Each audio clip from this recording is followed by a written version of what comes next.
السلام علیکم ورحمۃ اللہ وبرکاتہ۔ الحمد للہ رب العالمین والصلاة والسلام علی سید الانبیاء والمرسلین اما بعد۔ قال اللہ تبارک و تعالی فی کلامہ المجید والفرقان الحمید بعد اعوذ باللہ من الشیطان الرجیم بسم اللہ الرحمن الرحیم۔ سبحان الذي أسرى بعبده ليلا من المسجد الحرام إلى المسجد الأقصى صدق الله العظيم۔ اسٹیج پہ تشریف فرما حضرات علماء کرام، حفاظ اعظام، دانشوران قوم و ملت، اس مجلس کو سجانے سنوارنے میں اور ہم سب کو بحیثیت مسلمان کلمہ لا الہ الا اللہ محمد رسول اللہ کے رشتے پر جمع کرنے میں جتنے ذمہ داران، دانشوران قوم و ملت، علماء اور حفاظ کی محنتیں لگی ہیں، ہم سب کے سب بشمول میرے ان تمام کے مشکور ہیں کہ ایک بہت ہی حساس مسئلے پر اور موضوع پر ہم سب کو ان احباب نے اپنی محنتوں سے جمع فرمایا ہے۔ اللہ تبارک و تعالی ایسے زندہ دل لوگوں کو تا قیام قیامت زندہ رکھے اور ان تمام کی قدردانی کی ہم سب کو توفیق عطا فرمائے۔ دوستو بزرگوں، قضیہ فلسطین اور مسئلہ فلسطین اس وقت میں کوئی ڈھکا چھپا موضوع نہیں ہے۔ قوم و ملت کے بہت زیادہ بے حس لوگ ہوں گے یا بے غیرت لوگ ہوں گے جو اس موضوع سے ناواقف ہوں گے، ورنہ ہم سب لوگ جو اتنی بڑی تعداد میں یہاں پر جمع ہیں، ہماری اتنی بڑی تعداد اس بات کی گواہ ہے کہ یہ مسئلہ کتنا حساس ہے اور کتنا اہم ہے۔ ہمارے ہی درمیان کے اس وقت میں بھی کچھ بکے ہوئے لوگ اس مسئلے کو دبانے کی کوشش کر رہے ہیں اور ہمیں کچھ وقفے سے یہ سمجھانے کی کوشش کر رہے ہیں کہ اتنا زیادہ اس پر جذباتی ہونے کی ضرورت نہیں ہے۔ جذباتی تو ہم ہوتے بھی نہیں ہیں اور ہمارے خون میں بھی جذبات نہیں ہیں،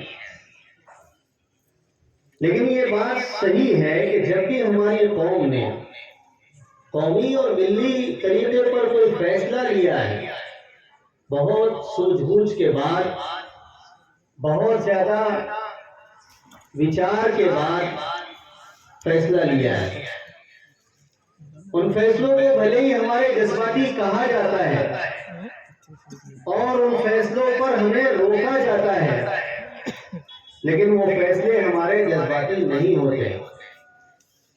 میں ہمارے درمیان کے ایسے لوگ جو حکمت اور مصلحت کے نام پر ہماری نوجوان نسل پر یا ہماری نوجوان قوم پر یہ الزام ٹھوکتی ہے کہ مسلمان قوم یا مسلمان نوجوان نسل جذباتی ہو گئے ہیں، مذہب کے معاملے میں ہم جذباتی بالکل بھی نہیں ہوتے۔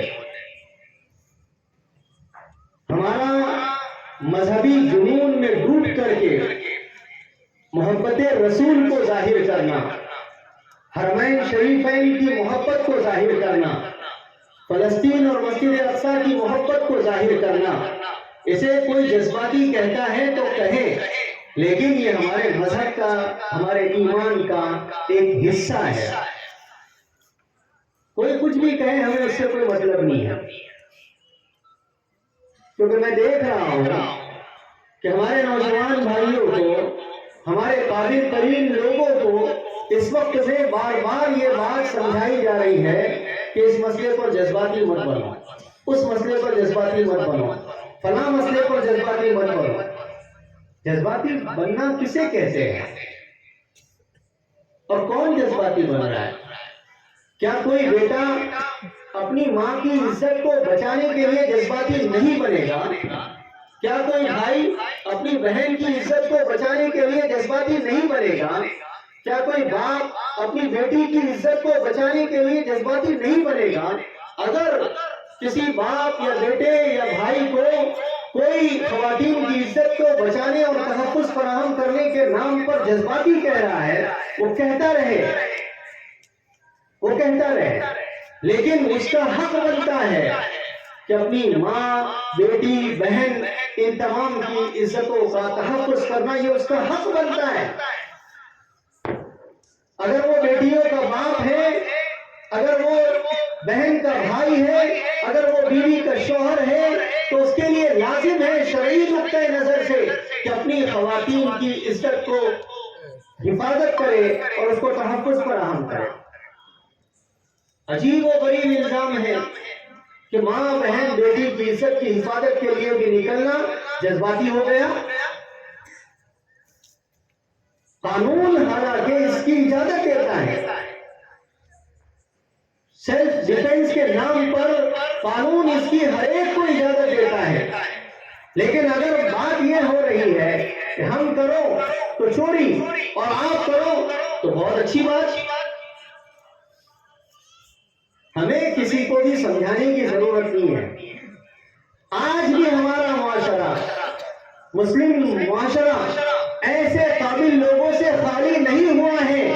دنیا جسے سمجھ رہی ہے، دنیا یہ سمجھ رہی ہے کہ مسلمانوں کے پاس قائدین کی کمی ہے، دنیا یہ سمجھ رہی ہے کہ مسلمانوں کے پاس بہت زیادہ ذہین اور فقیر لوگوں کی کمی ہے، دنیا یہ سمجھ رہی ہے کہ مسلمانوں کے پاس قیادت کرنے والے، قابلیت رکھنے والے، صلاحیت رکھنے والے لوگوں کی کمی ہے۔ یہ دنیا کی غلط فہمی ہے، دنیا کی غلط فہمی ہے۔ ایک اکیلے ابو عبیدہ نے پوری دنیا کو یہ بات سمجھا دی ہے کہ آج بھی مسلمان سماج اور مسلمان معاشرہ بانج نہیں ہے اور ایسے قائدین سے خالی نہیں ہے اور ایسی قیادت کی صفات رکھنے والوں سے خالی نہیں ہے۔ یہ اگر تم سمجھ رہے ہو تو تمہاری غلط فہمیاں ہیں، ورنہ وقت جس پر بھی آئے گا دنیا یہ بات دیکھ لے گی کہ ہمارے اندر میں کتنے قائدین چھپے ہوئے ہیں۔ ہمیں سمجھانے کی ضرورت نہیں ہے، ہمارے حوصلوں کو پست کرنے کی ضرورت نہیں ہے، ہمیں شکست کی ذہنیت بنانے کی کوشش کرنے کی ضرورت نہیں ہے، ہمیں کسی چیز کی ضرورت نہیں ہے۔ ہم اس نسل سے تعلق رکھتے ہیں، ہم اس نسل سے تعلق رکھتے ہیں کہ جو اپنے والدین کی، اپنے گھروں کے ذمہ داروں کی شہادت کو لے کر کے بھی میدان چھوڑ کے بھاگنے والوں میں سے نہیں ہوتے۔ ہم اس نسل سے تعلق رکھنے والے ہیں۔ ہماری گھروں کی آنگنوں سے جنازے اٹھتے ہیں، ایک نہیں، دو نہیں، کئی جنازے اٹھتے ہیں، بلکہ کئی گھرانے ایسے ہیں کہ جن گھروں سے پورے ذمہ داروں کے جنازے اٹھ گئے ہیں، لیکن الحمدللہ ہمارا رشتہ ایسی نسل سے ہے کہ ہم وہ بچوں میں سے ہیں، ان نوجوانوں میں سے ہیں۔ ہماری بہنیں اور ہماری خواتین ایسی عظیم خواتین سے رشتہ رکھتی ہے کہ وہ جنازوں سے دل برداشتہ نہیں ہوتی، گھبراتی نہیں ہے، اور کوئی بھی ایسا نہیں ہے کہ جو جنازوں کو دیکھ کر کے شکست خوردہ ہو کر کے پیچھے ہٹ جائے۔ مسئلہ فلسطین پر سب سے بنیادی چیز ہم سب کو بہت اطمینان کے ساتھ، انشراح صدر کے ساتھ اور کھلے دل کے ساتھ سپورٹ کرنے کی ضرورت ہے۔ کسی سے ڈرنے گھبرانے کی کوئی ضرورت نہیں ہے، کوئی ضرورت نہیں ہے۔ حضرت نبی کریم صلی اللہ علیہ وسلم کے پاس ایک صحابی رسول آئے، فرمانے لگے یا رسول اللہ، مسجد اقصی سرزمین فلسطین، اس سے متعلق آپ کیا فرماتے ہیں؟ اللہ کے نبی صلی اللہ علیہ وسلم نے فرمایا کہ وہ حشر و نشر کی جگہ ہے۔ حضور اکرم صلی اللہ علیہ وسلم کے اس الفاظ سے مجھے اور آپ کو ایک سبق ملتا ہے۔ انبیاء کی سرزمین ہے فلسطین، انبیاء کی سرزمین، تاریخ کا مطالعہ کرنے والے لوگوں سے آپ کو ملے گی، یہ بات پڑھنے سے ملے گی، تقریباً ملک شام کے اندر میں 55,000 سے زائد انبیاء کو اللہ تبارک و تعالیٰ نے مبعوث فرمایا۔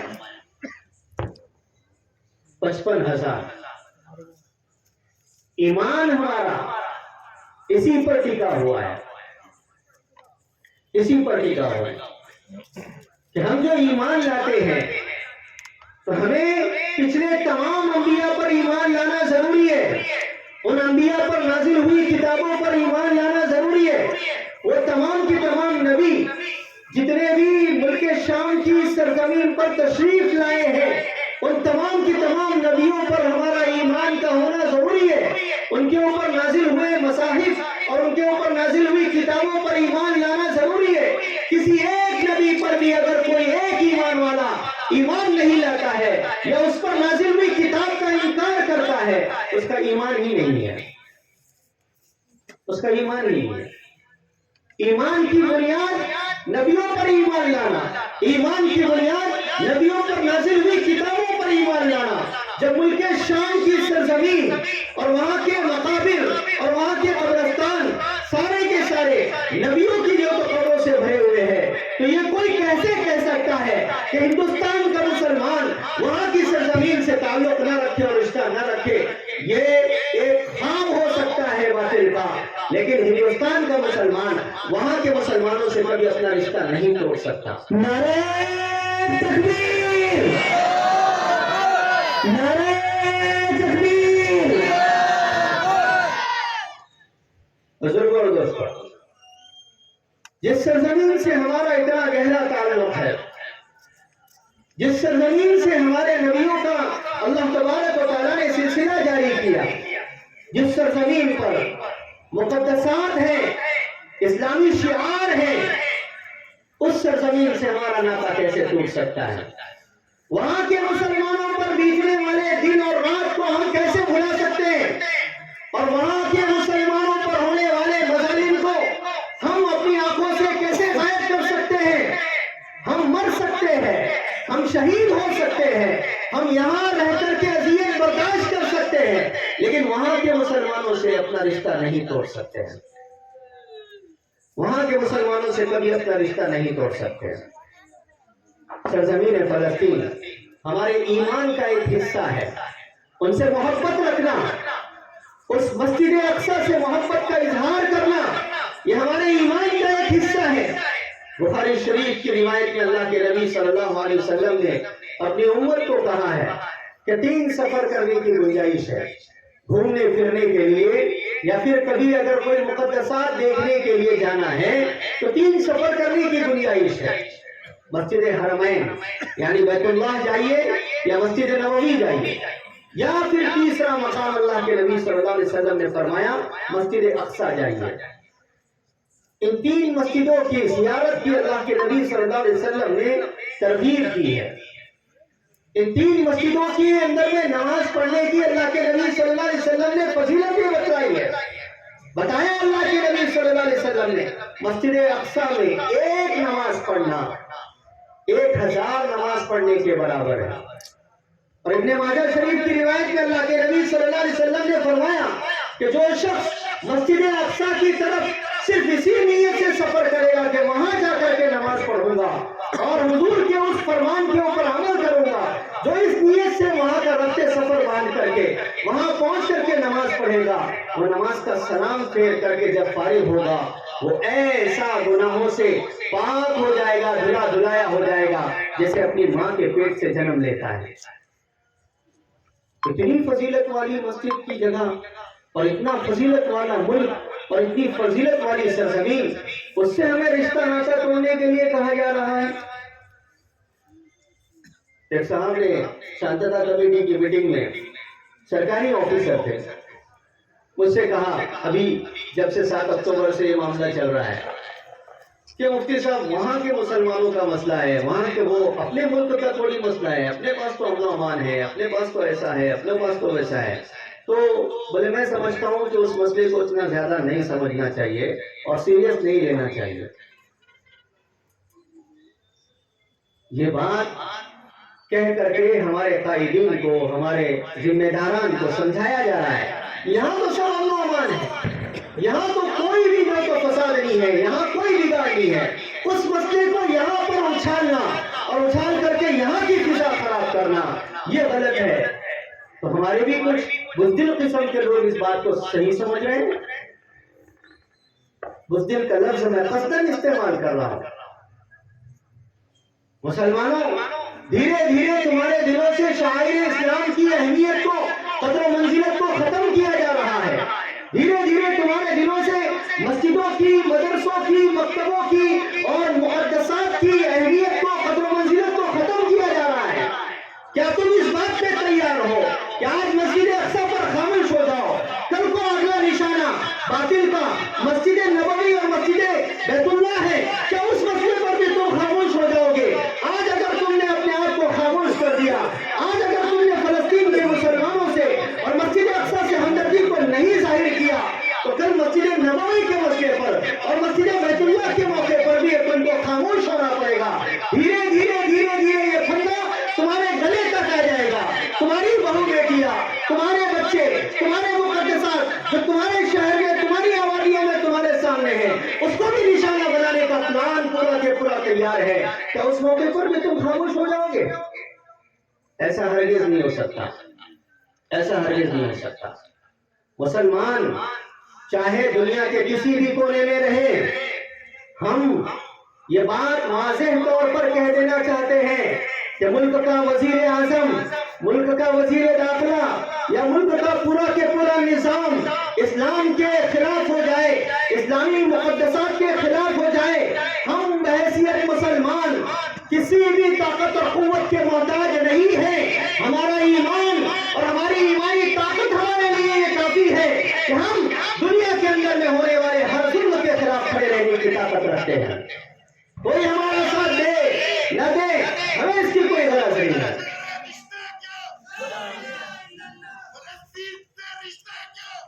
لا الہ الا اللہ۔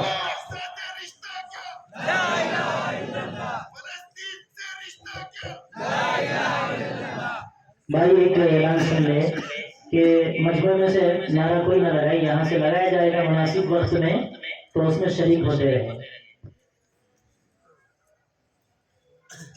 تو سب سے پہلے ہمیں یہ اہمیت کو سمجھنے کی ضرورت ہے۔ سازشیں ہمارے ساتھ اول دن سے ہو رہی ہے اور کچھ ہمارے اپنے بھی سازشوں کے اندر میں شریک ہے۔ اور ایک بات، باطل اس وقت تک سازش میں کامیاب نہیں ہوتا جب تک کہ ہمارا ہی کوئی بکا ہوا آدمی باطل کا ساتھ نہیں دیتا، اس وقت تک باطل کامیاب نہیں ہوتا۔ یہ ہماری ملک کی پوری سیاسی تاریخ کا بھی اگر آپ مطالعہ کر لیں، یا پھر ملک کے باہر جتنے اسلامی ممالک ہیں وہاں کی بھی تاریخ کا مطالعہ کر لیں، سقوط فلسطین یا پھر خلافت عثمانیہ کا ختم کرنا، یا پھر چچنیا، بوسنیا، عراق، افغانستان کے اندر میں یہ تمام کے تمام مسلمانوں پر ظلم و بربریت کے بموں کا گرانا اور 40 لاکھ سے زیادہ وہاں پر شہادتوں کا ہونا، یہ ساری کی ساری تاریخ ہمارے اپنوں کی غداری سے بھری پڑی ہے۔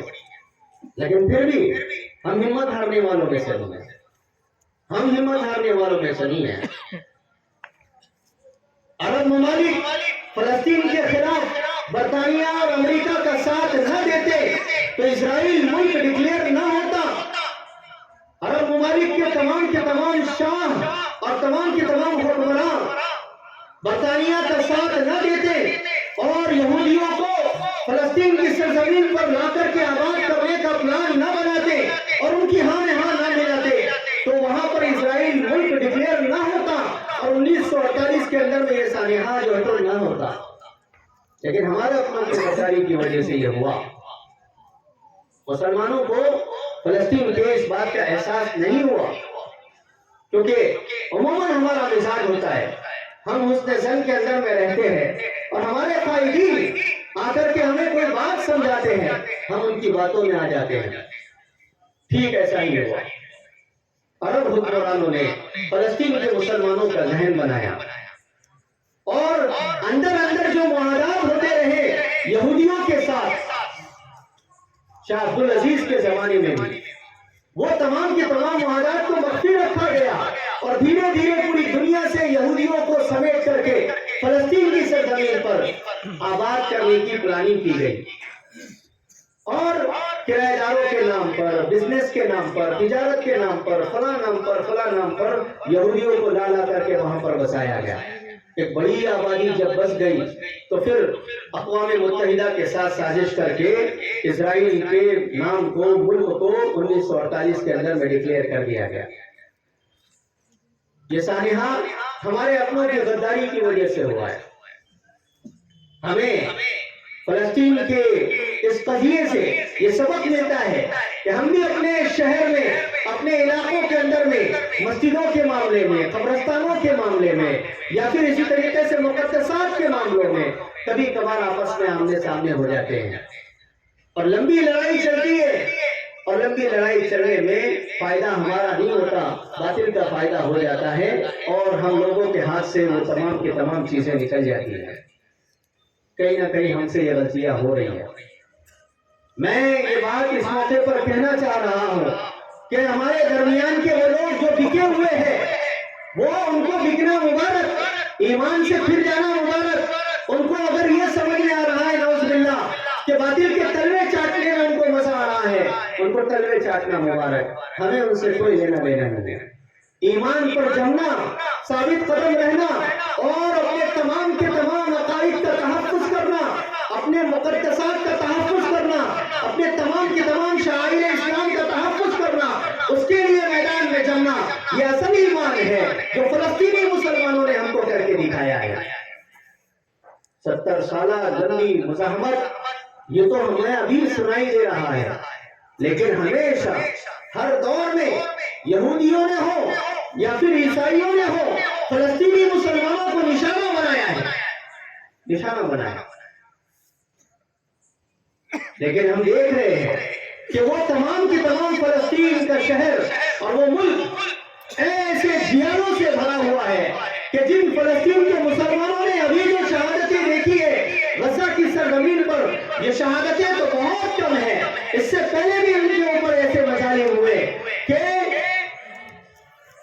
ان کی اتنی بڑی شہادتیں ہوئی کہ دشمنوں نے، مغربی مورخین نے یہ بات لکھی ہے کہ دشمنوں کے گھوڑوں کے ٹانپ اور گھٹنوں تک فلسطین کی گلیوں میں خون بہ رہا تھا۔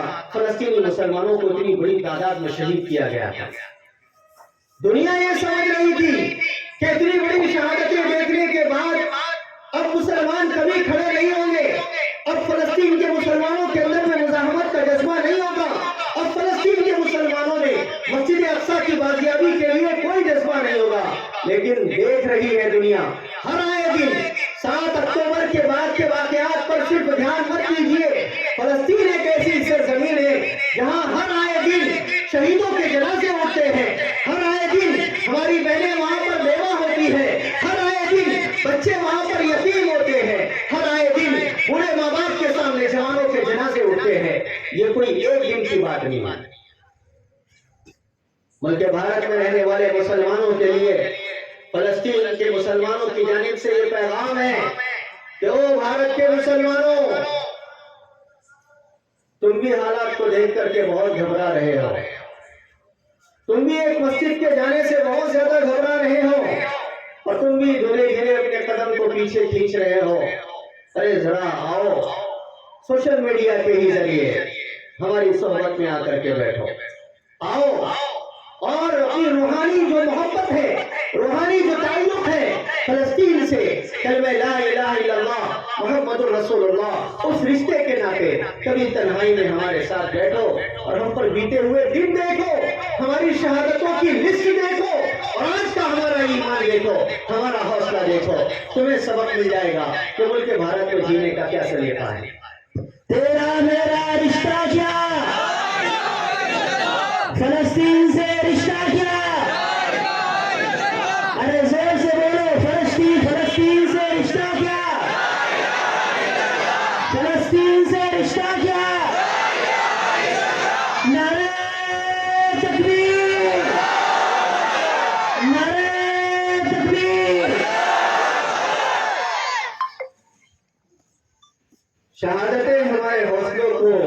پست نہیں کر سکتے.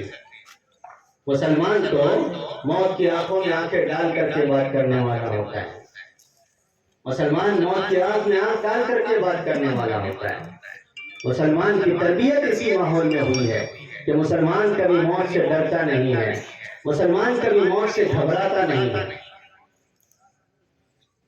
کیا آج دنیا میں اور آپ دیکھ رہے ہیں, ساری دنیا کی طرف سے جنگ بندی کی صرف اور صرف جو ہے تو باتیں ہو رہی ہے, عملی طور پر کوئی ساتھ دینے کے لیے تیار نہیں ہے, کوئی ساتھ دینے کے لیے تیار نہیں ہے. لیکن اس سرزمین فلسطین پر جہاں انبیاء کی قبریں ہیں اور جہاں پر ہمارا سب کا حشر و نشر ہونا ہے, جہاں اللہ تبارک و تعالیٰ میدان محشر قائم کرنے والے ہیں, اس سرزمین پر دنیا کے باطل یہ سوچ رہا ہے کہ ہیکل سلیمانی تعمیر کر کے دنیا کی دجالی نظام کی پوری طاقت کو وہاں پر مرکزی اور دارالسلطنت بنا کر کے پوری دنیا کا کنٹرول وہاں سے چلائے گا. ٹھیک ہے, یہ باطل کا اپنا ایک نظریہ ہے.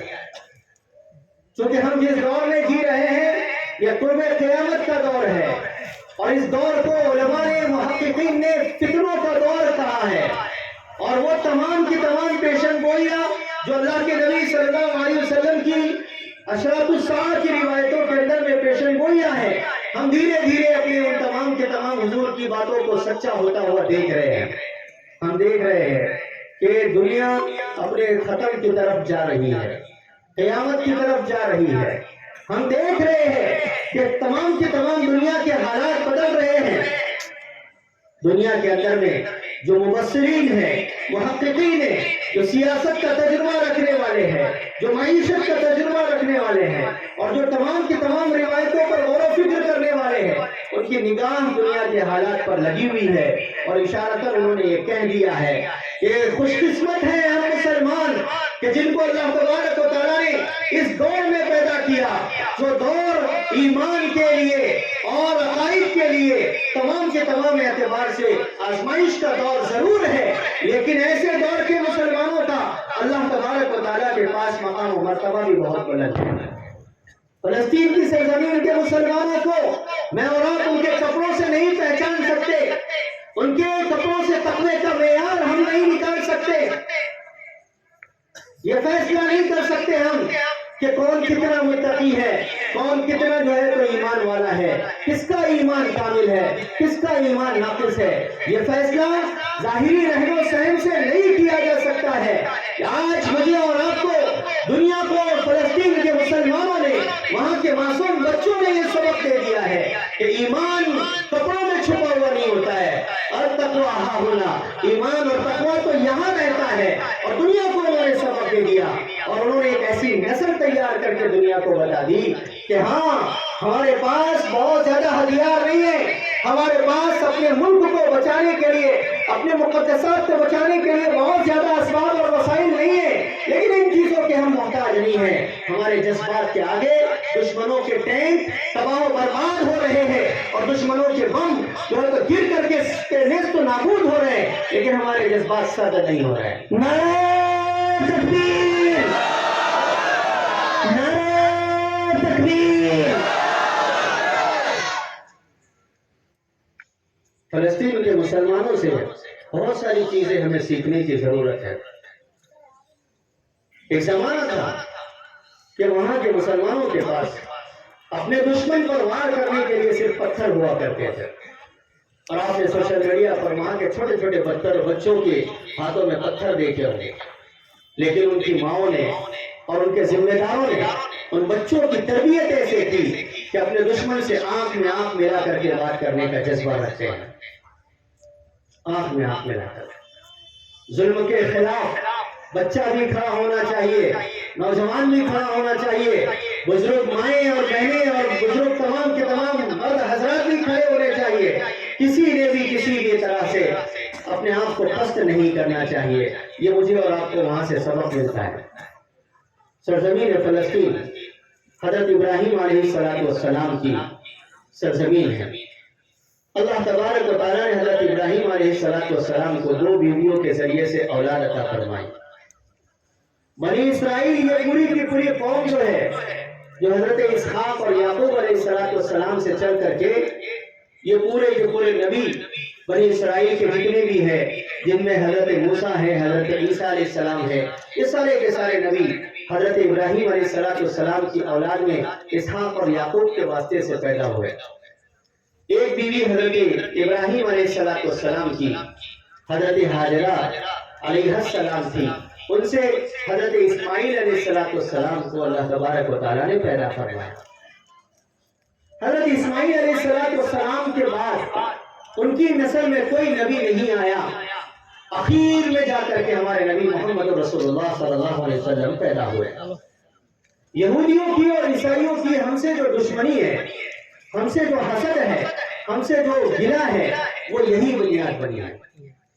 یہ آج کی ہماری دشمنی نہیں ہے، آج کی دشمنی نہیں ہے۔ صحابہ کے زمانے میں، اللہ کے نبی صلی اللہ علیہ وسلم کے زمانے میں یہودیوں سے تعلقات بنانے کے لیے، معاہدے کرنے کے لیے کوششیں ہوئی، ان سے تجارتی معاہدات بنانے کے لیے کوششیں ہوئی، لیکن وہ اتنے زیادہ حسد میں ڈوبے ہوئے تھے، دشمنی میں ڈوبے ہوئے تھے کہ ہمیشہ اللہ کے نبی صلی اللہ علیہ وسلم کے قتل کے ڈرتے رہتے تھے، ہمیشہ مسلمانوں کو نقصان پہنچانے کے ڈرتے رہتے تھے۔ جب کبھی بھی کفار و مشرکین نے مدینہ المنورہ پر حملہ کرنے کی کوشش کی، تمام کے تمام وہاں پر وہ قبیلے جو یہودیوں کے قبیلے مدینہ کی بستی کے اطراف میں آباد تھے، انہوں نے کفار و مشرکین کا ساتھ دیا، مسلمانوں کا تحفظ نہیں کیا، جبکہ حضرت نبی کریم صلی اللہ علیہ وسلم کے ساتھ معاہدہ تھا ان کا۔ اللہ کے نبی صلی اللہ علیہ وسلم نے فرمایا کہ اللہ تبارک و تعالیٰ نے قرآن مجید میں فرمایا، یہ لوگ تم سے اس وقت تک مطمئن نہیں ہو سکتے حتیٰ تتبعوا ملتہم، جب تک کہ تم ان کی ملت کی پیروی نہ کر لو اور اس کی اتباع نہ کر لو، تب تک کہ یہ تم سے مطمئن نہیں ہو سکتے۔ آج کا ہمارا پوری دنیا کا مسلم معاشرہ یہودیوں سے ہاتھ ملا کر کے، مسلم حکمرانوں کا تمام کے تمام سیاسی نظام، دنیا کا پورا کے پورا جو اسٹرکچر اور نقشہ یہودیوں سے ہاتھ ملا کر اور عیسائیوں سے ہاتھ ملا کر کے یہ سوچ رہا ہے کہ وہ ہم سے بہت مطمئن ہے، خوش ہے۔ یہ ہماری بھول ہے، یہ ہماری بھول ہے۔ اور آپ میں سے اور ہم میں سے اگر کوئی یہ سوچ رہا ہے تو یہ ہماری غلط فہمی ہے۔ ان کی دشمنی ہم سے ازلی دشمنی ہے۔ کیوں؟ اس لیے کہ فطری طور پر ان کے اندر میں فخر ہے، گھمنڈ ہے، تکبر ہے اس بات کا کہ ہم نبیوں کی اولاد میں سے ہیں۔ بنی اسرائیل کو اس بات کا گھمنڈ ہے کہ ہم نبیوں کی اولاد میں سے ہیں، اور آخری نبی جو پیدا ہوں گے وہ بھی ہم میں ہی سے ہوں گے۔ ہوا ایسا کہ جو بنی اسرائیل کی نسل چلی، اس نسل میں اللہ تبارک و تعالیٰ نے حضرت نبی کریم صلی اللہ علیہ وسلم کو پیدا نہیں فرمایا، حضرت اسماعیل علیہ السلام کی نسل سے اللہ تبارک و تعالیٰ نے آخری نبی محمد رسول اللہ صلی اللہ علیہ وسلم کو پیدا فرمایا۔ ان کو حسد اور جلن وہیں سے شروع ہوئی کہ آخری نبی بنو ہاشم میں سے کیوں پیدا ہوئے، آخری نبی جزیرۃ العرب کے اندر میں کیوں پیدا ہوئے۔ اور اللہ تبارک و تعالیٰ نے پھر اللہ کے نبی صلی اللہ علیہ وسلم کا شرف اور حضرت نبی کریم صلی اللہ علیہ وسلم کی کرامت اور حضرت نبی کریم صلی اللہ علیہ وسلم کا مقام و مرتبہ اس معراج کے موقع پر اور زیادہ بڑھا دیا، اس بات کو کہہ کر کے قرآن مجید میں کہ ہم نے ہمارے بندے محمد رسول اللہ صلی اللہ علیہ وسلم کو مسجد حرام سے مسجد اقصیٰ پر لایا، اور مسجد اقصیٰ پر لا کر کے دنیا کے از اول تا آخر تمام نبیوں کی روحوں کو جمع فرمایا، اور تمام نبیوں کی روحوں کو جمع فرما کر کے حضرت نبی کریم صلی اللہ علیہ وسلم کی ابتدا میں ان کو نماز پڑھنے لگائی۔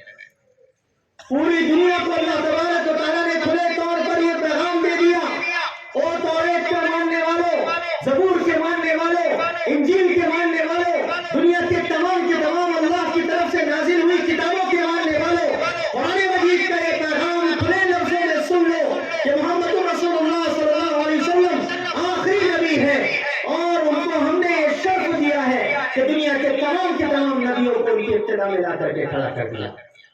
جد امجد حضرت ابراہیم علیہ السلام کو اور ان کی تمام اولاد کو، تمام کے تمام نبیوں کو، بنی اسرائیل کے نبیوں کو حضرت ابراہیم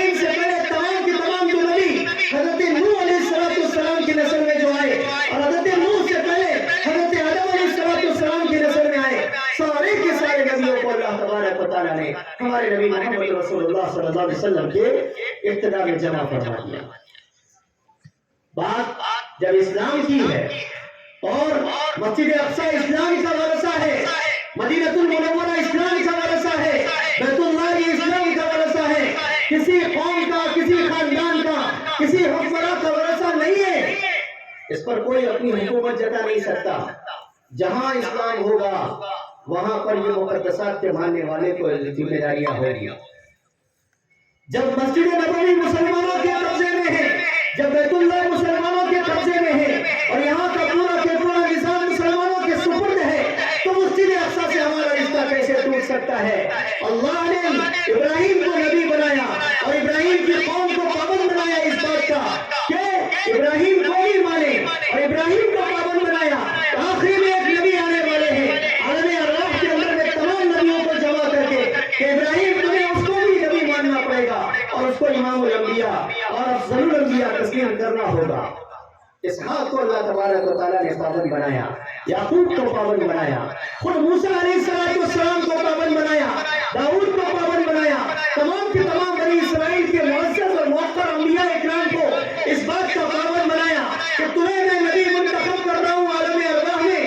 اللہ نے یہ فرمایا لیکن تمہارے لیے لازم ہے.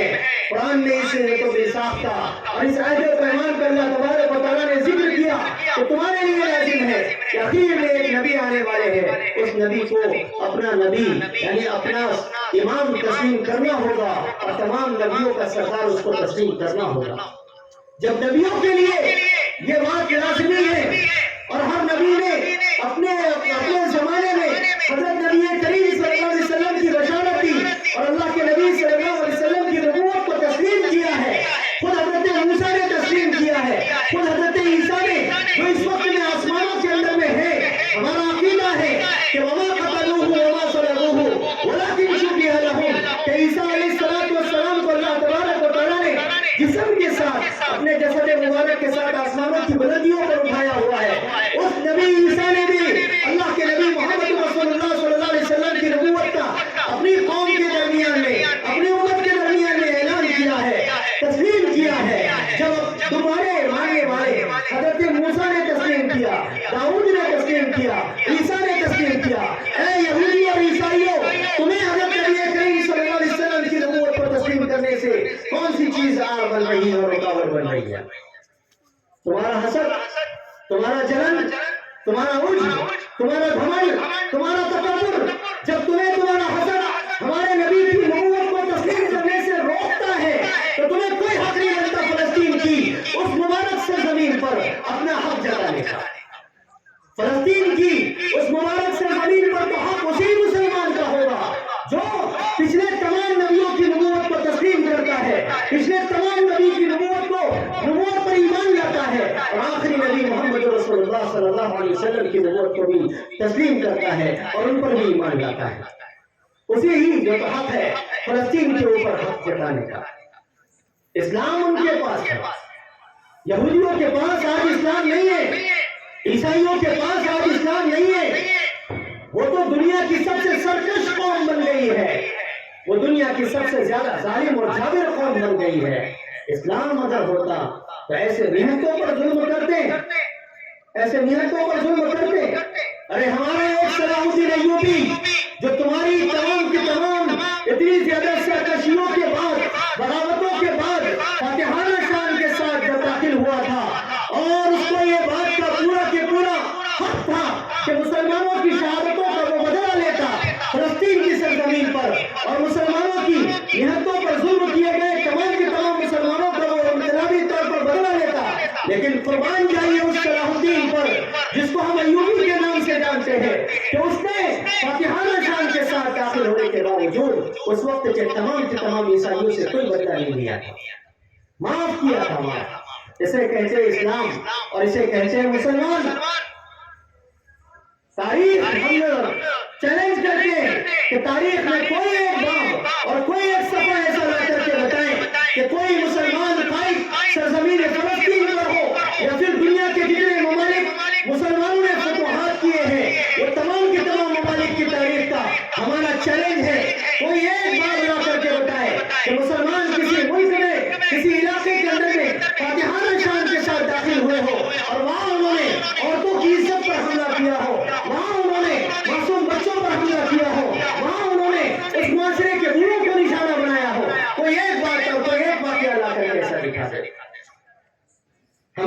ایسا نہیں کیا. ہاں ہمارے اندر دشمنوں کے بکے ہوئے لوگوں نے ایسا کیا ہوگا جس کو آج بھی ہم کلیئر کر سکتے ہیں, آج بھی ہم کلیئر کر سکتے ہیں. چاہے وہ ٹیپو سلطان شہید رحمت اللہ علیہ کا زمانہ ہو, اورنگزیب عالمگیر رحمت اللہ علیہ کا زمانہ ہو, یا پھر مغلیہ سلطنت کے اندر میں جتنے بھی مسائل اور واقعات ہوئے جس کو لے کر کے آج کا یہاں کا باطل اچھلتا ہے اور کودتا ہے, مسلمانوں کو بدنام کرتا ہے, ہر ایک کی ہم جو ہے تو صفائی دے سکتے ہیں اور بتا سکتے ہیں کہ اس وقت کی مسئلے کی نوعیت کیا تھی. لیکن ہم اطمینان کے ساتھ, انشراح صدر کے ساتھ یہ بات کہتے ہیں کہ اسلام سے ماننے والوں نے کبھی بھی کسی پر نہتوں پر ظلم نہیں کیا, نہتوں پر ظلم نہیں کیا. ہم تو اس نسل سے تعلق رکھتے ہیں کہ دن میں جو فوج ہم سے جنگ کرتی تھی, میدان جو تو کارزار میں لڑتی تھی, ہمیں جو تو زخمی کرتی تھی, ہمارے لوگوں کو شہید کرتی تھی, اور رات میں جب رات ہو جاتی تھی اور ہمیں پتا چلتا تھا کہ سامنے کے خیموں میں دشمنوں کے دسترخوان پر رسد نہیں ہے, کھانا نہیں ہے, تو ہماری اخلاقی ہمارا فریضہ تھا, ہمارے اخلاق ایسے تھے ہمارے آباء و اجداد کے کہ ہم نے اپنے تمام کے تمام دسترخوان کے کھانوں کو وہاں تک پہنچایا اور ان کو ہمت دی, طاقت دی کہ کھاؤ اور کل صبح میں لڑ کر کے ہم لڑنے کے لیے ہمارے ساتھ تیار ہو جاؤ. کیونکہ دنیا کہہ سکتی تھی کہ تم نے جن کو فتح کیا بھوکوں کے اوپر حملہ کیا, تم نے جن کو فتح کیا ان کے پاس ہتھیار نہیں تھے, ان کے پاس تیاری نہیں تھی. ہم نے اشارہ دے کر کے سامنے والوں کو ساری کی ساری بات بتا کر کے فتوحات کے دروازے کھولے ہیں. ہم ایسی نسل سے تعلق رکھتے ہیں, ہمارا ایسا رشتہ ہے. گٹلیاں چوس چوس کر کے ہم نے میدان کارزار کے اندر میں دن گزارے ہیں, لیکن اپنے دشمنوں پر کبھی بھی اس طرح سے حملے نہیں کیے. اے ظالموں, جس طرح سے تم اس وقت میں غزہ کی سرزمین پر نہتے مسلمانوں پر ظلم کر رہے ہو, قربان جائیے ان حماس کے مجاہدین پر, قربان جائیے اس ابو عبیدہ کی قیادت میں چلنے والے تمام کے تمام نوجوانوں پر جو آج بھی ثالثی کے لیے یا پھر بیٹھک میں بیٹھنے کے لیے تیار نہیں ہے, جبکہ ساری دنیا بشمول اسرائیل یہ چاہ رہی ہے کہ کسی بھی طرح سے ہمارا ان کا جو ہے تو معاہدہ کرا دیا جائے. نعرہ تکبیر, نعرہ تکبیر. لیکن قربان جائیے ان فلسطین کے مسلمانوں پر کہ اتنے جنازے انہوں نے اٹھا لیے, ہزاروں کی تعداد میں بلڈنگیں اور آبادیاں نیست و نابود ہو گئی, کئی آبادیاں ویرانوں میں تبدیل ہو گئی, لیکن ان کے جذبات سرد نہیں ہو رہے ہیں, ان کے جذبات سرد نہیں ہو رہے ہیں. قطر اس بات کی پوری کوشش کر رہا ہے اور بار بار اسرائیل قطر کو جا کر کے یہ گزارش کر رہا ہے کہ کسی بھی طرح سے ان سے ہماری بیٹھک کروا دی جائے اور ان سے ہمارا معاہدہ کرا دیا جائے. دنیا کا میڈیا اس بات کو بھلے ہی تو پیش نہیں کر رہا ہے, دنیا کا میڈیا یک طرفہ خبریں چلا رہا ہے, لیکن جو حقیقت ہے وہ یہی ہے کہ اس وقت کا فلسطین کا مسلمان کسی بھی معاملے پر پیچھے ہٹنے کے لیے تیار نہیں ہے, فیصلہ کن جنگ کرنے کے لیے میدان میں اترا ہوا ہے. ایک ایک مسلمان ختم ہونے کے لیے, شہید ہونے کے لیے تیار نہیں ہے, لیکن مسجد اقصی دشمنوں کے حوالے کرنے کے لیے تیار نہیں ہے. یہ ہوتی ہے اپنے مقدسات کا تحفظ کرنے کی جو منصوبہ بندی. یہ ہوتا ہے راز کو راز رکھنا. مسلمانوں, ہم سے تو راز بھی رکھا نہیں جاتا. ایک محلے میں اگر کوئی مشورہ ہوتا ہے, چند منٹوں کے بعد وہ بات کہاں سے کہاں پہنچ جاتی ہے اور وہ راز فاش ہو جاتا ہے. ارے مسلمانوں, غزہ کے مسلمانوں سے سیکھو کہ انہوں نے اسرائیل کے خلاف اتنی بڑی جو تیاری کی تھی, جو 7 اکتوبر کا انہوں نے حملہ کیا تھا, وہ حملہ کوئی ایسا ویسا حملہ نہیں تھا. کتنے مہینے اس کی پابندی میں لگے ہوں گے, اس کی تیاری میں لگے ہوں گے, کتنے لوگوں کو وہ بات معلوم ہوگی. دنیا کا سب سے زیادہ پاورفل جاسوسی کا شعبہ اسرائیل کا اور امریکہ کا, اس کو بے خبر رکھا گیا اور اچانک ان کی غفلت کے اندر میں یہ عمل انجام دیا گیا. بھارت کے مسلمانوں کو یہ سبق ملتا ہے کہ بکنا اور اپنے جو دشمنوں تک اپنے اندر کی خبریں پہنچانا چھوڑو. یہ سب کام چھوڑو. سب قوم کے لیے, ملت کے لیے, ملک کے لیے جینا سیکھو, سرزمین کے لیے جینا سیکھو, ریاست کے قیام کے لیے جینا سیکھو. یہ کیا بزدلی کی باتیں ہیں کہ بات یہاں ہوئی نہیں ہوئی کہ کہاں تک پہنچ جاتی ہے. راز کو راز رکھنا سیکھو. اپنے اندر میں وہ صفات پیدا کرو، وہ صفات پیدا کرو. کون سی بات کہاں بولنی ہے، کون سی بات کہاں نہیں بولنی ہے، کون سی بات کو کہاں تک پھیلانا ہے، کون سی بات کو نہیں پھیلانا ہے، کون سی بات کو سوشل میڈیا پہ لانا ہے، کون سی بات کو سوشل میڈیا پہ نہیں لانا ہے. یہ ساری چیزیں سیکھنے کی ضرورت ہے. یہ ساری چیزیں تھوڑا مارننگ واک کیا کر رہے، فون کو اٹھا کے سیلفیاں لے کر کے سوشل میڈیا پر ہم ڈال رہے ہیں. اتنے نوجوان مارننگ واک کر رہے ہیں، دشمنوں کو اور ہوشیار کر رہے ہیں. کیا کر لے رہے؟ غزہ کے مسلمان اگر ایسا کرتے تو اتنی بڑی فتح ان کا مقدر نہیں بنتی. فتح ہے ان کی، جیت ہے ان کی. اور دنیا کے تمام ایسے مورخین اور ایسے تمام کے تمام اس وقت کے تجزیہ نگار جو منصف مزاج ہے مسلمانوں کے ساتھ ساتھ غیر مسلم بھی، ان تمام نے بیک وقت اس وقت میں حماس کو فتح دے دی ہے، کیونکہ حماس مقصد میں کامیاب ہو گیا. شہادتیں نہیں دیکھی جاتی، شہادت کس کی زیادہ ہوئی اور کس کی کم ہوئی وہ نہیں دیکھی جاتی. مقصد دیکھے جاتے ہیں کہ جنگ میں مقصد پر کامیابی حاصل ہوئی نہ ہوئی.